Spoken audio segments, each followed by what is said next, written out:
Hey, I'm Holly, and I'm here at the Muddy Pond Variety Store, and this is my Aunt Doreen. He goes to telling me he can't sleep at night, not knowing he's done his job right. And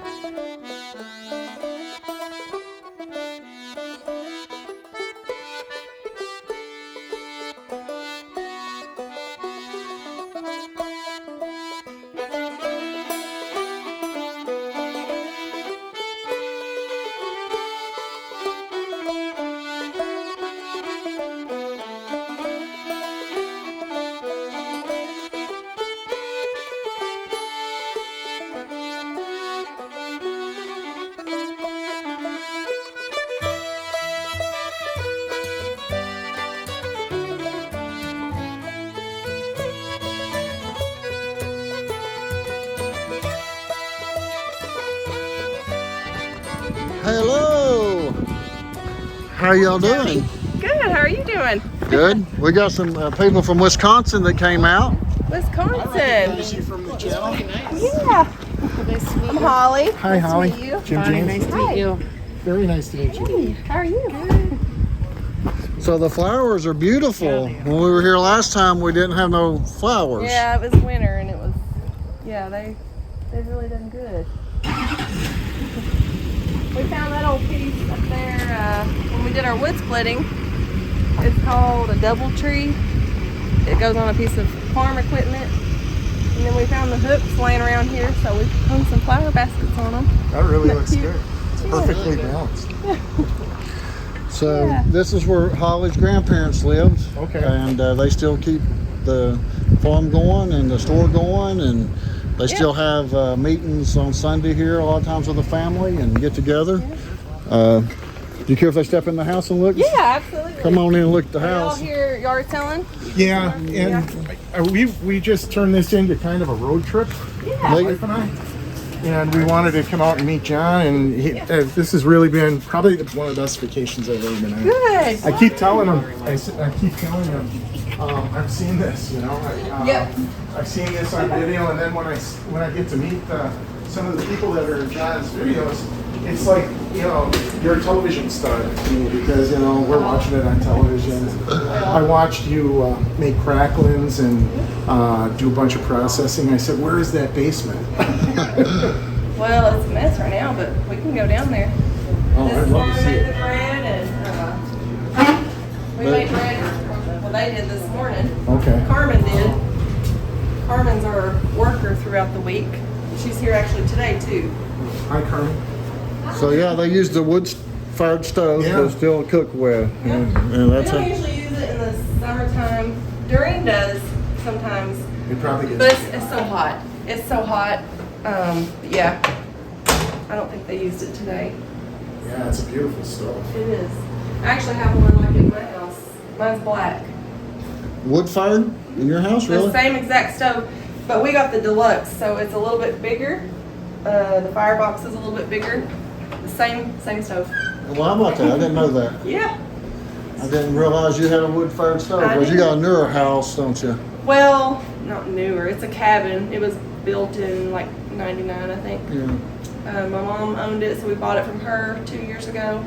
And we bought the stove and kind of rearranged the kitchen. Nathan put a pipe in there, and it heats our house. So, Oh, okay. Yeah. So you cook on it quite a bit? oh there? yeah, Okay. in the winter. We'll have to come out there and film you cooking on it Yeah. sometime. Yeah. So yeah, they drove all the way up. Bathroom? No, I was gonna say that's a beautiful piece. No, they still well, this right here is this is different. This is new from last time, right? No, this has always been here. This looks different than the Since last I time. was a child, you can see. It's been there, I remember it. It just yeah. looks like a different dipper to me, a newer. Maybe it's cleaner Cleaner? Okay. But this has been here for how long?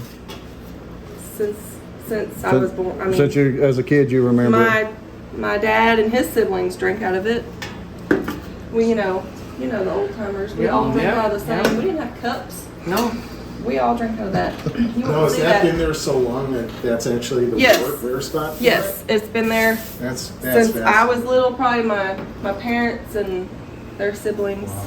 there's It's a always name, been there. there's a name for this type of. This right here? I can't remember what it's called. Like a hutch. No, it's called a. baker's cabinet. No. Yeah, there's a name. What's the for it. name of these things? Who's your cabinet? I think that's Who's your yeah, cabinet? Yeah. Yeah. Oh, beautiful. This is the sourdough starter. Oh, wow. I don't know if you're familiar with that, but this has been going. We've kept this going. My grandma had it, her mother had it, and I think that her mother's mother had it. So we've kept it going that long. Now, how do you keep it going? What do you mean by that? What are you doing here? So when it gets down to, we add this in our sourdough bread. When it gets down, we'll add some sugar and potato flakes and warm water and fill it up, and then you let it sit overnight, and you can see it activates. So that's the starter. They make a lot of the bread back there in the back area. Look back there if you want to. Oh. Well, thank you for allowing us to do this. This is really neat. Wow.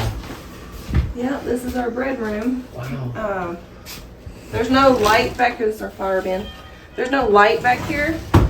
The house didn't originally have electricity or running water, but there is running water some now. But there's no electricity back here, so sometimes we have to light a lamp or something back here when it's a rainy day or Sure. can't see. That's beautiful. But we do have other stoves too. They're gas stoves for the summertime. So yeah, we're gonna go over and look at the store. You want to walk over and Yeah. talk about the store a minute? Sure. Yep, so we've been yard Go ahead. selling. Yeah, Junkman said you came bought quite a bit from him. Do what? Junkman said you come bought some stuff from him. I did. Had you ever been to his place before? Oh, I couldn't believe I'd never been there. I usually yard sell every year. He's usually pretty reasonable. Oh yeah, I bought all kinds of stuff for $50. All kinds of stuff. My truck was packed full. For $50. $50. Found this. I'm gonna put it out. Is that something you bought on the 127 to sell? Mm-hmm. How you doing? Hello. Hey. So I got most of this stuff. For a long time on the Appalachian Channel. Oh, have you? Well, Yeah. where y'all from? Well, originally from California, we live in Oklahoma now. Live in Oklahoma. Yeah, Well, we how just about that? We went to Darren Brooks yesterday because of watching you. Well, thank you for You are watching. welcome. I see you You got some sorghum and We did, got some bread. and some other stuff, all because of you. So we're broke and we feel you are responsible, okay? They need some gas money to get home. You can have a wonderful day. How far is it from Oklahoma out here? How long of a drive is that? Well, if we could drive straight 11 through. hours. Yeah, How many? 11. 11 hours. Okay. You have a good day and congratulations on retiring and doing this full time. Yeah. I tell you, we follow you. We follow you, okay? We'll appreciate that. What do you want to know about yourself? Because I can tell you. That's the reason we're here. Yeah, that's so Because awesome. of the channel. It's awesome. And I was fascinated when I was excuse me. watching the family, process all of that stuff, and then the story about, stretching the peanut butter, and Yeah. it was just, I know, yeah. I've not tried that. That whole peanut butter in the bottom of the lard. You haven't done that? No. She's from the softer generation, so Yeah. each generation gets a little softer. Way to put it. I got that little trike from the junk man. Oh, And yeah. that push mower, and it works. Oh, yeah? Yeah. You bought that from the junk man? Yep, and that old chair. Well, how about that? Somebody's gonna use it. I just know it. Put a flower pot on it. Yeah, This we is got a lot really of this neat. stuff. This is so nice. So, yeah, so you see why I wanted you to come down, right? Oh, yeah, absolutely. Tools. We keep tools and handles. I got some of those tools, yard tools from the yard sales, and we sell a lot of these handles for broken, rakes and shovels. The plow handles, we sell a lot of those. But Plow handles on these? Yeah. Like, how about that? yeah, axe handles. These old barn doors. They were from an auction somewhere Doreen found, or somebody found at an auction, and I think they're so neat because of the custom hinges. Well, they're horseshoes. They're horseshoes, and the sliding thing that goes into the other one. I think That's they're kind of neat. So now you gotta check the store out on the inside and see all the Yeah. goodies. That's where they got the I'm food gonna at. have to buy some of that sourdough bread. I hope some Oh, left. I hope so too. I got some. got some stuff behind me. She's gonna get that stuff. I think she's like, yeah, it's over there below. I don't remember all this candy last time. Is this new? It's been here? It's been here. Got this at the 127 sale. Oh, that's nice. So, yeah, got it for a good price.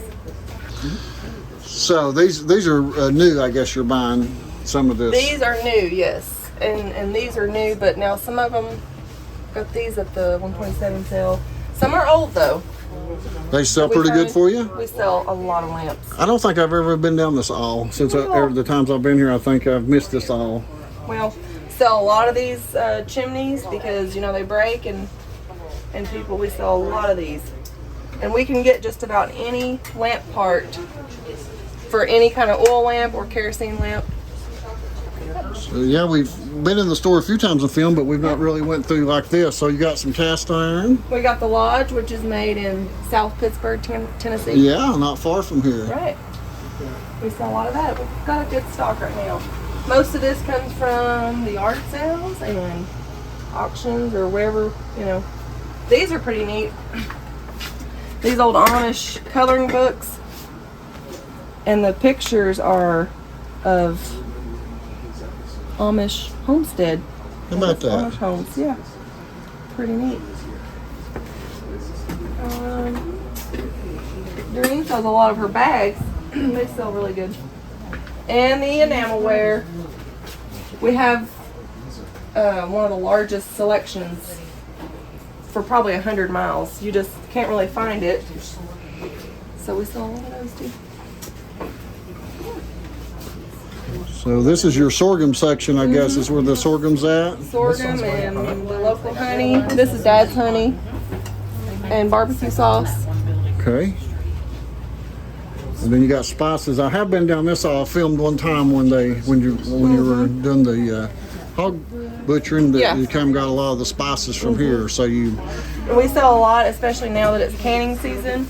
We sell a lot of, and we have a lot of canning, all your canning needs. Oh, Canners, okay. the All-American pressure cookers, the mixes, yeah, for preserving food. Bulk foods, bulk flour, oats. And then our baked goods, which is kind of scarce right now. So is it pretty busy during the 127? Is that one of your busiest Yes. times of the year, or is it in the fall when you do the sorghum? Our busiest is October, October. when we make the sorghum, which we start the first Saturday in September, which is in a few weeks. How about that? Yeah, not long. And then through October, people come out to see the trees and just to watch the sorghum being made the old-fashioned way. And it's Saturday, and it's just a busy day. This is Carmen. Hello. She's been here about 2 years, and she can make the bread, and she does such a good job. She's here for most of the week and holds down the fort.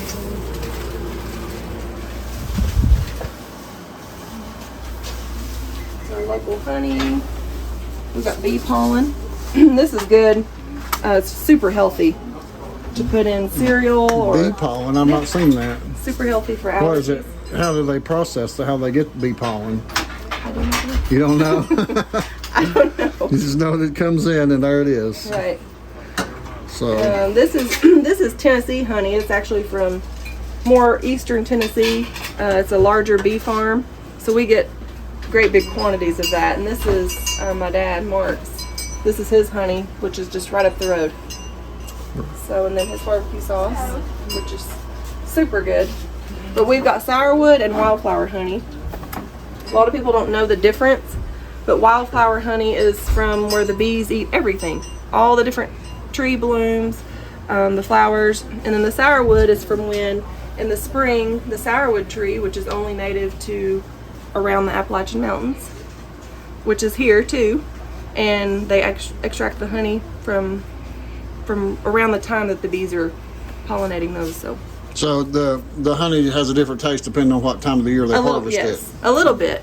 They say the wildflower is just a little bit sweeter than sourwood.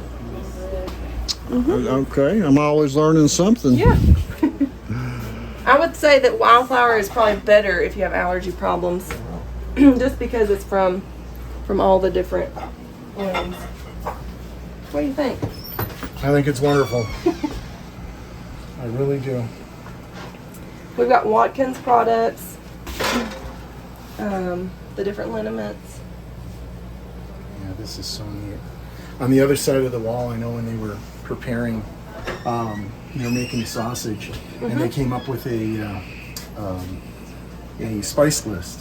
Yeah, That's the aisle. That's the aisle that she was pulling all the spices from. That was on your channel. Yeah.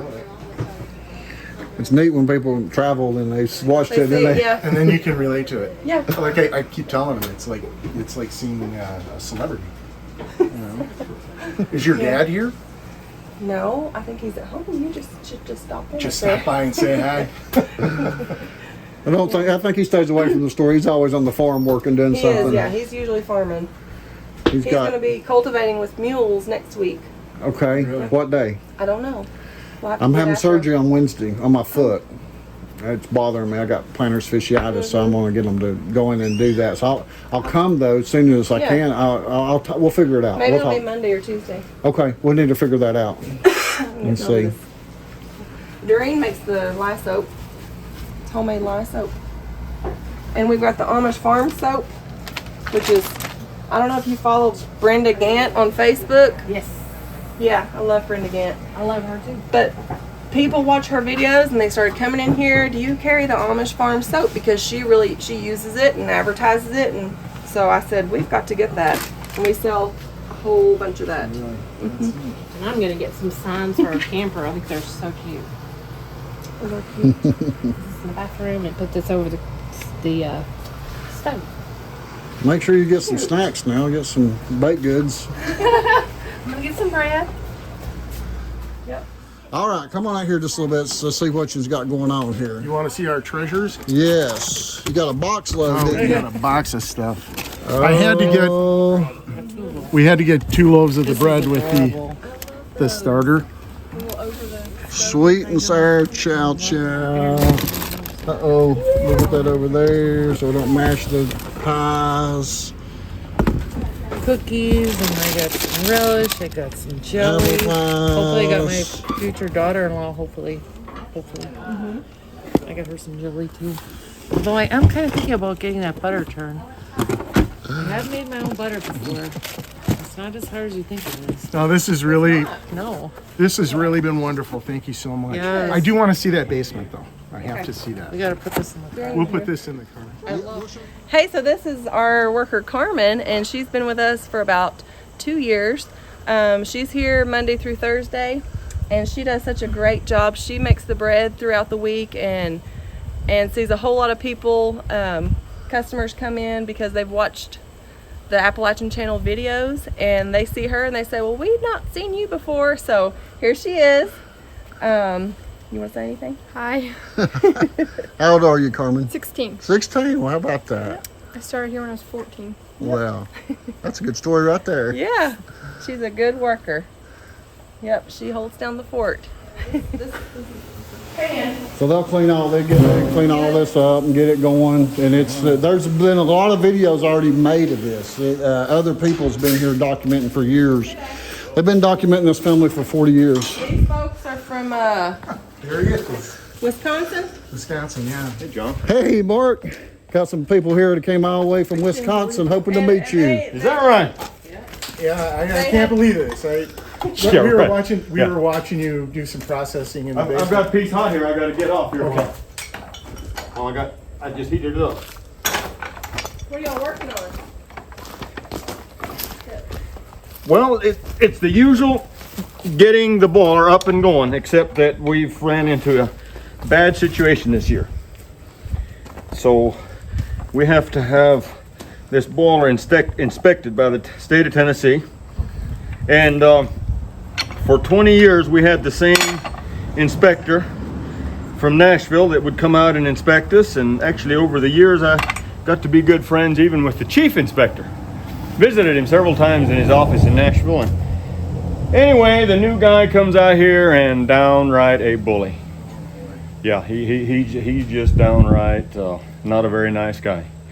And So I guess it's state law. I don't know if it's federal law or not, but anyway, the state enforces it.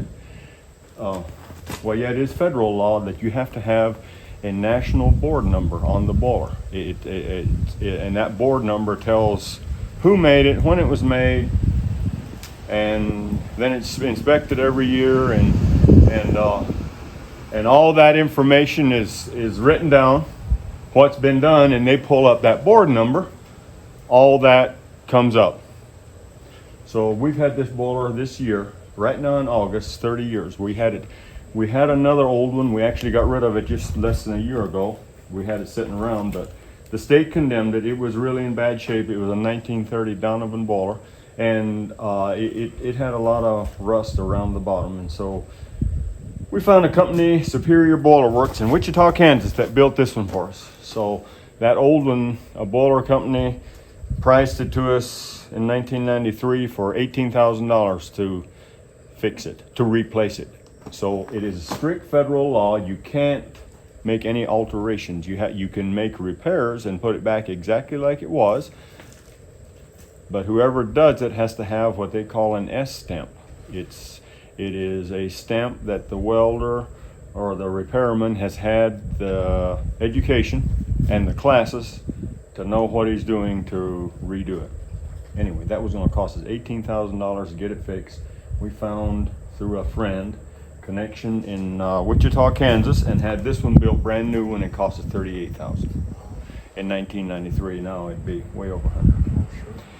Anyway, along somewhere 21, 22 years ago, the inspector from Nashville came out. He was just a worker at that time, and inspected it, and he highly recommended that we put a jacket on it, insulation around it, and so there's this thick of a jacket all the way around it. This 2 inches, and all that is jacket, and even all this around here. I did all that, made the jacket, put the insulation on it, and made the jacket. So around that dome, around here, there's 2 inches of insulation, and so this boiler had that stamp. Back to the inspector, it had that stamp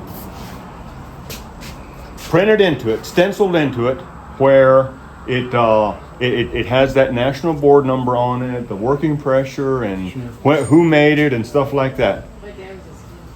That boiler inspector stood right here, and he looked around and he said, "How many boilers are at this address? Covered up. Doesn't matter." Now, 21 years later, a new bully shows up, and he's livid that he can't find the stamp. Is it under the jacket? It is. It was. But 21 years ago, I knew it was on there, but I couldn't remember where it was. I thought it was somewhere in this area. Anyway, we had all of this. Everything took off. The whole front of it took off, and it was not there. So we decided to start on this side, and that's the reason this part is new. It was not salvageable to take this piece off, and found it right here in this hole. Oh no. The stamp was right there, so we're very thankful that didn't have to go further to find To it. go further. Yeah. And I mean, this guy, you know, he was no reasoning with him, you know, that it's been that way for 20 years, and look around how many other boilers around here, and he goes to tell me he can't sleep at night not knowing he's done his job right, and I'm trying to talk things out with me. He tells me to be quiet. Oh, I mean, just, yeah. Anyway, so we, Sherry, my wife, and I wrote a lengthy letter to the chief inspector in Nashville, and describing all this, and, you know, up against the wall, what we were going to do, tear this whole jacket off of it.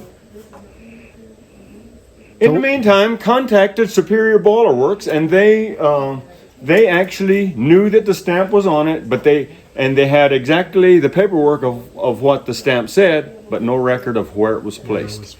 They thought that it would either be here in front under the sight glass or on this side. And this side, there's a lot more plumbing, a lot more to take apart here. Decided to start on that way, and we hit a home run and found it.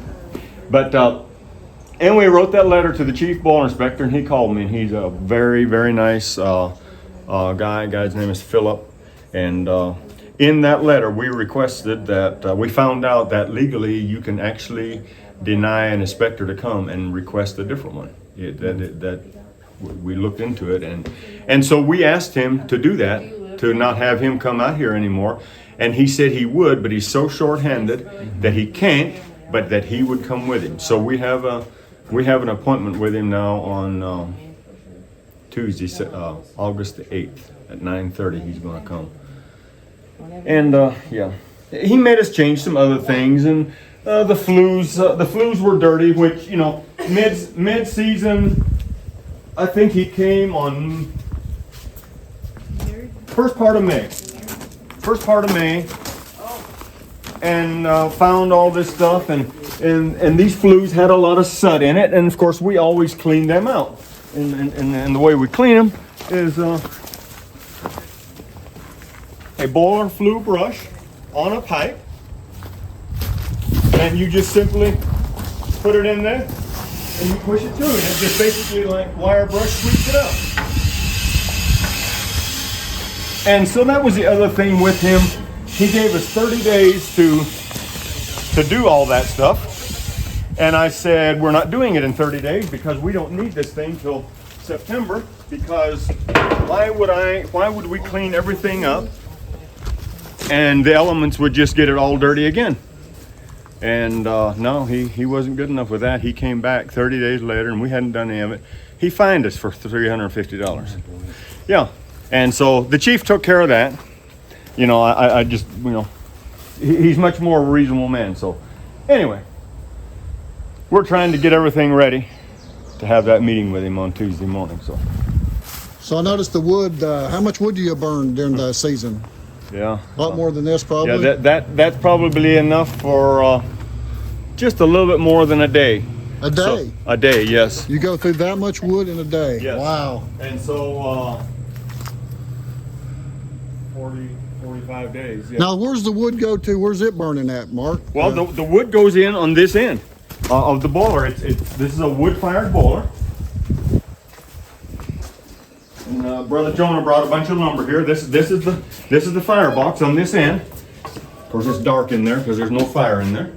But that's where all that wood goes in there. So one guy has to bring all this wood. We have a couple of carts that we stack the wood on, and they roll it right up to here, and then pitch it in there and keep the gauge. Well, the pop-off, this is the new pop-off valve right here. We have to replace that every year. This is the old one. There's a place that we send it to, and see there it's set at 150 pounds PSI. And so we send it to a company, and they refurbish it and recalibrate it. Very, very critical that these are correct, because You gotta relieve pressure. if it doesn't relieve, it could. It's It's a bomb. Yeah. Well, Dad, you had a bad accident in when, like 93, That same year, the first year we set that up. over there on the Yeah. steam pump, Yeah, it was and they had to life flight him out of here. Really? Yeah. Oh my goodness! I didn't know that. Well, they took me to Crossland and flew me from Crossville to Chattanooga to Erlanger. Yeah, but it was this little valve right here. There was just a bolt screwed in. It was on September the 4th, 1993. The boiler was brand new, and we were trying to get everything going, and the pump was vapor locking, and you know, didn't have things working like they should have, and I went and took the bolt and broke it loose, and the pressure in there shot that bolt out. I don't think the bolt hit me, but hot water and steam came out in my face, and yeah, put me in Erlanger for 5 days. So, yep. I got just a little bit of 3rd degree in the corner of my left eye, and burned my cornea just a little bit. They put some steroids in it. Never had any problems with My it. wife's father was a fireman for Red Star East. He Okay. ran the boilers Okay. for quite a few years. Yeah. Yeah, and we were always kind of worried that something would go, you know, when you look at all the pipes and everything. I mean, it is. I mean, one thing I want to say. I mean, the boiler inspector has his place, because it is, you know, operating at that kind of pressure. It's extremely. It can be dangerous if you don't have things right and things aren't set up correctly. So show us, Mark, where does the sorghum go in at? How do you get it into this system? Well, Since we're here, is this part of it right here? well, this is just the source of heat. We bring the juice in up there, and we'd have to go in there, and you can see all the stainless steel piping. We don't have the pump and stuff. So that's where you keep your juice to. Well, that's one of the tanks. That's one of the tanks where the juice comes in, and then the juice is pumped down. That stainless steel tank comes all the way down. Let me go inside here and turn on some lights so we can see. And then we have 2 more storage tanks in here. And these tanks all have stainless steel coils in them, and that one up there has a steam compartment underneath it, and we have steam hooked up to all of them, because when the juice comes in from the field, being around 65 to 85 degrees, depending on what the weather temperature is, it ferments and spoils really quick. So we, within 2 hours, tried to get it heated to 160 degrees. And so we generally cook here on Tuesdays, Thursdays, and Saturdays. And then we go out in the field and press cane on Mondays, Wednesdays, and Fridays. So if you want to see the pressing and the cooking, it's basically a 2-day thing, because rarely do we press on the days that we cook. And so the juice is brought in, put in these tanks, preheated, and leave it till the next day. And then we have all this stainless steel plumbing, and it's not all hooked up here yet, but the juice comes on this end of the pan, and steam comes in on this large pipe, and there's steam compartments under the pan, and that's what heats this pan. So steam is so hot, you have 100 pounds of pressure on that boiler, and you put that 100 pounds of pressure in this pan, or first of all, put an inch of cold water on that and just slowly turn the steam on. In 30 seconds, this water is vaporizing. In 1 minute, it is violently boiling. Wow. That is how hot that steam is, yes. Did you build this pan? Yes, I built this pan. So this pan has 2 compartments under. If you want to look underneath it, you can see all the welding that I did underneath it. And hydraulics. Does it tilt hydraulically? Yes, I'll show you how that all works. But the steam compartment is in 2 sections, about halfway. And the reason that it's in 2 sections is very difficult. This is 16 feet in length to weld something that long to keep it straight. It warps tremendously. And then we can also control the heat with those 2 sections. And so control the juice, how fast it comes on. You don't want it boiling over. These are skimming troughs. You just hadn't got the tools out, but they're in this pan here. There's skimmers that hook the sludge, the skimmings, and rakes them over here. Then we have these drains here, and we keep buckets and feed that to the cows, hogs, horses. All livestock really likes it. Then it comes. And then so one person, 3 of us, Pete, Eddie, and myself are the cooks. Michelle, Pete's daughter, is learning to do it, and she's actually getting pretty good at it. So the cook controls how fast the juice comes on with hydraulics on the pan. Let's see that it's all hooked up correctly. I believe it is. No, it's not. It's not hooked up. But anyway, we have a hydraulic cylinder on that end of the pan, and we can raise that pan as much as a foot, 12 inches. The reason for it, the juice comes on, and generally the juice is somewhere around 8 to 9 ratio, meaning it takes about 8 or 9 gallons of juice to boil down, make 1 gallon of syrup. But if we go 2, 3, 4 weeks with no rain, what happens out there in the field, the juice does not have as much water in it. It just naturally dries out, and the ratio can be like 6 or 6.5 or 7 to 1 instead of 8 or 9 to 1. So all that, the reason I'm saying that is on a day like that, you have to tilt it up more so that this juice moves faster, because you don't want finished sorghum here. The cook controls how fast it comes on, how deep it's on the pan. If it gets too deep on the pan, it will boil completely out of the pan. And how fast it comes in here, got to control the boiling here. And how fast it comes through here. And then there are several tools that haven't been gotten out yet that you use in controlling all that. And this is the last critical section right here, the last 4 sections, and specifically the last one is where the sorghum gets done. That's the proof of the pudding right there. That's how thick it is. Nothing you can do about the color anymore. You try to take care of all that back there. That's a long story there too, but it comes out and then have this valve here, and there's a big square pot with a sieve sits here, connects up to that small gear-driven pump there, pumps it across a cooling trough that's disassembled into that tank, and then the ladies bottle it right over there. That's really neat. Yeah. Well, we bought some of it, so Okay. we're gonna give it a try. Great. You'll have to come back and see this whole thing in operation. As I was telling John, I'm just so fascinated that everybody's just taking the time to be so nice to us. You know, and again, it's almost, we were talking about you, and I said, well, you know, I'm sorry that your dad's not here. And Yeah. so she's like, well, let's go across the street and see if he's there. So, Yeah, well, we're Eddie was working here this morning, and I think he went yard selling for a little while, and I was doing some other stuff, so I'm here now and trying to get some things finished up. We're gonna get water in it and plan to fire it up yet this evening, start warming it up, good luck. and then we're gonna That's pretty fire it up on Monday and pressurize it and try to be ready on Tuesday morning when he comes. So you're gonna start processing on Tuesday? No. Oh, they gotta check it. Just for the inspection. They gotta see it Yes, working. I yes. got you. So when do you start processing? Well, we generally start the Saturday before Labor Day. Okay. I'm not even sure what date that is. That's generally when we start. Second. Is it the 2nd of September this time? We may not have much cane ready at that point, but we'll still cook a little bit because we've been doing this for 30 years. The Saturday before Labor Day, or even longer than that, I think maybe we've been doing it. And so many people that have been here, they expect us doing it. So we're going to make just a little bit. Yeah. And at least be here and start running it. That's great. Not sure just how ripe the cane will be, if it'll be good enough to do a lot, but shortly thereafter we will be tearing into it.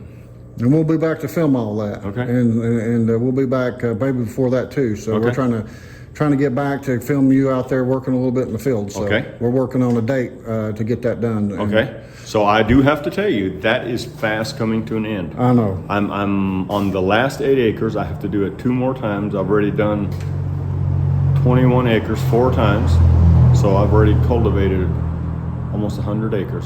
With the mules. With the mules. yes. Oh my goodness. Now I'm planning on this coming Wednesday morning, cultivating this cane that I have that's about 1 foot tall the second time. Okay. I'm planning on Wednesday morning, if the weather holds up, not too wet. But if you're going to film that, it'll be about 1, maybe 2 more times after that. Okay. And that'll be the end of the cultivating for this year.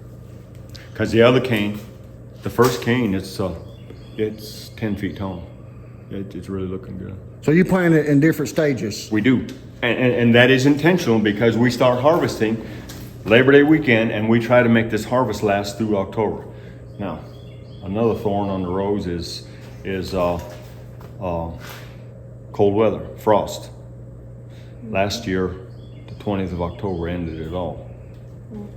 It was 2 weeks. Yeah. Yeah, You got everything cooked and yeah. Worked day and night here. literally, yeah. Yeah. Some of the other brothers pitched in and helped, and Well, as you said, it has to be done timely because well, so generally, as long as it doesn't get below 28 degrees, we're generally okay. This time it was forecast to get down to 25 degrees, but it only got to 28 degrees, but what was left, it killed it. Yeah, it was not usable anymore. Yeah. So what happens, that juice, that stalk being so full of juice, it freezes and busts that stalk open. And, yeah. And then of course it spoils right away from it. Well, Mark, we appreciate your time again All today, right. and we'll be back. We'll figure the date out, and we'll be back because we'll keep filming. Yeah, okay. Thanks for your time, bud. Yep. Hey, I'm Holly, and I'm here at the Muddy Pond Variety Store, and this is my Aunt Doreen. And we want to invite you guys, if you're anywhere near the Cumberland Plateau in Tennessee, to come out and see us. Muddy Pond is a beautiful little community. We make sorghum molasses in the fall in September and October, and we have other stores up the road. There's a restaurant, and we'd love if you guys would come and see us. We're open Monday through Saturday from about 9 to 4. And our address is 4064 Muddy Pond Road, and it's Monterey, Tennessee 38574. What do you think about Tennessee? You're originally from Canada, right? Yes. You got married, moved down here. Yes, been here 32 years. 32 years. And yeah, my husband imported me from Saskatchewan, Canada. Well, actually, his dad was from there too, so our families knew each other well. So yeah, I love it in Tennessee. It's beautiful, and yeah, I'm glad to be here and part of the family. Yeah. Well, it's good to stop by to see you ladies today. We appreciate you coming out and filming and seeing what kind of stuff we have. It's been a really busy day because of the 127 yard sales, and it's a Saturday, so it's just a busy day, and we're thankful for everybody that comes out and visits us. And yeah, so come see us.